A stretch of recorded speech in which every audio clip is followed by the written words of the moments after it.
Welcome to my recipe 78 my friends. ఇవాళ మన recipe చూడబోతే సింపుల్గా ఉండే టేస్ట్గా ఉండే చేపల పులుసు అయితే చూడబోతున్నాం. రండి ఫ్రెండ్స్, వీడియోకి వెళ్ళిపోదాం.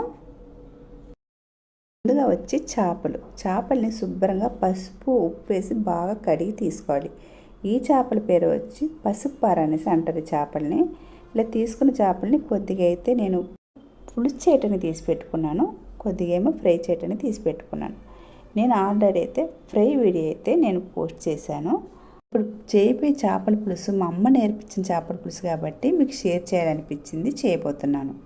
ఇలాగ గిన్నెలో చేపలు వేసుకున్న తర్వాత ఇందులో కొద్దిగా కల్లుప్పు, 1/2 టేబుల్ స్పూన్ పసుపు, 2 టేబుల్ స్పూన్ కారం ఇలా వేసుకున్న తర్వాత బాగా కలుపుకోవాలి.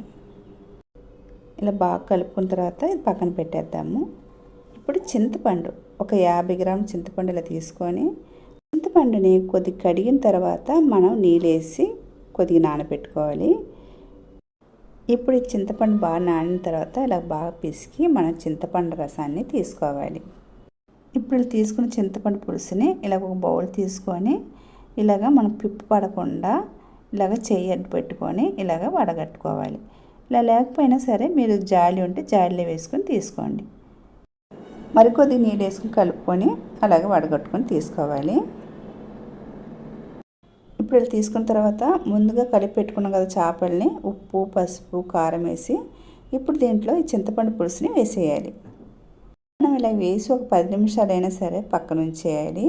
అలా ఉంచడం వల్ల ఏంటంటే మనకి చేపల నుంచి నీసు వాసన రాదు, అలాగే మన కూర వండిన తర్వాత కూడా మనకైతే నీసు వాసన అయితే ఉండదు. ఇప్పుడు ఇలా వేసుకున్న తర్వాత ఈ చేపలకు అంతా బాగా పులుసు పెట్టినట్టుగా ఇలా బాగా ముంచేసి ఒక 10 నిమిషాలకైనా సరే మనం పక్కన ఉంచేయాలి.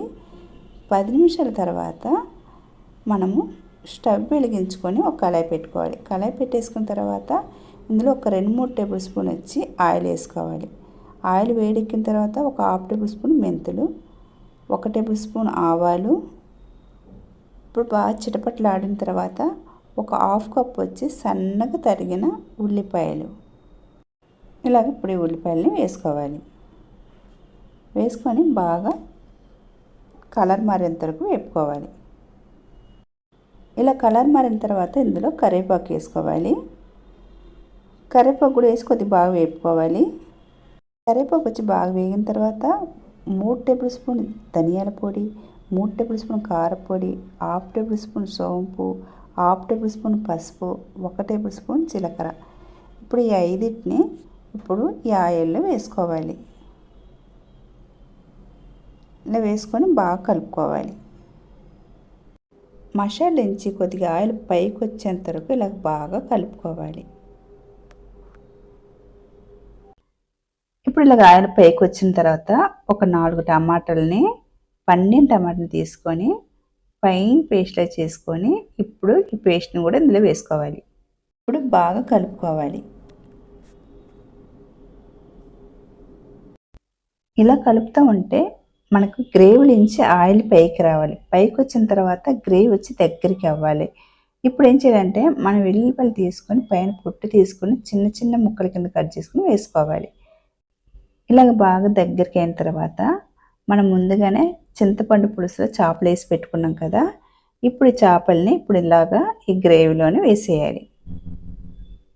ఇలాగ చేపల పులుసుతో ఇలా వేసిన తర్వాత ఇలాగ కొద్ది నిదానంగా కలుపుకోవాలి. ఈ పులుసులోకి ఇంకొద్దిగా నీళ్ళు కావాలంటే వేసుకోండి, కాదు చిక్కగానే ఉండాలంటే ఇలాగనే ఉడికించుకోండి. ఇప్పుడు ఈ పులుసులోకి ఒక 4 పచ్చిమిరపకాయలని నిలువుగా కట్ చేసుకొని వేసుకోవాలి. ఇలా వేసుకున్న తర్వాత మూత పెట్టుకొని ఉడికించుకోవాలి. అలాగే మధ్య మధ్యలో మూత తీసుకొని కలుపుకొని మూత పెట్టుకొని ఉడికించుకోవాలి. ఒక 2-3 నిమిషాలకు ఒకసారి ఇలా తీసుకొని కలుపుకొని ఉడికించుకోవాలి. మంట ఎప్పుడైనా సరే చేపలకి కొద్దిగా నిదానంగా పెట్టుకోవాలి. హైలో పెట్టేస్తే ముక్కలు అయిపోద్ది. మన చేపల పులుసు తినాలంటే ఒకరోజు ముందుగానే వండేసి పెట్టి మరుసటి రోజు తింటే చాలా టేస్ట్గా ఉంటుంది. అలాగే పులుసులోకి ఉప్పు కారం సరిపోయిందో చూసుకొని వేసుకోవాలి. ఎందుకంటే మనం ముందుగానే కారం ఉప్పు అంతా వేసాం కాబట్టి చూసుకొని వేసుకోవాలి. ఇప్పుడు లాస్ట్గా ఒక 5 నిమిషాలకి మూత పెట్టుకొని ఉడికించుకొని తీసుకోవాలి. ఇప్పుడు ఈ చేపల పులుసులోకి సన్నగా తరిగిన కొత్తిమీర అయితే వేసుకుందాము. ఇది వేసుకున్న తర్వాత ఒకసారి కలుపుకుందాము. ఇప్పుడు చేపల పులుసు అయితే రెడీ అయిపోయింది. ఇప్పుడు ఇంకా మనకి టేస్ట్ కావాలి చేపల పులుసులో. ఇప్పుడు ఏం చేయాలంటే కొద్దిగా పచ్చి కొబ్బరి తీసుకొని ఇలా మిక్సీ జార్లో వేసుకొని బాగా మెత్తగా గ్రైండర్ ఆడించుకొని ఇలాగ తీసుకోవాలి. ఇలా తీసుకున్న దాన్ని ఇప్పుడు మనం పులుసులో ఇలా వేసుకోవాలి. ఇలాగ చేపల పులుసులో కొబ్బరి పేస్ట్ వేయడం వల్ల మనకి ఇంకా మంచి టేస్ట్ వస్తుంది పులుసు అయితే. ఇప్పుడు మనం ఇందులో కొద్దిగా అయితే నీళ్ళు వేసుకోవాలి.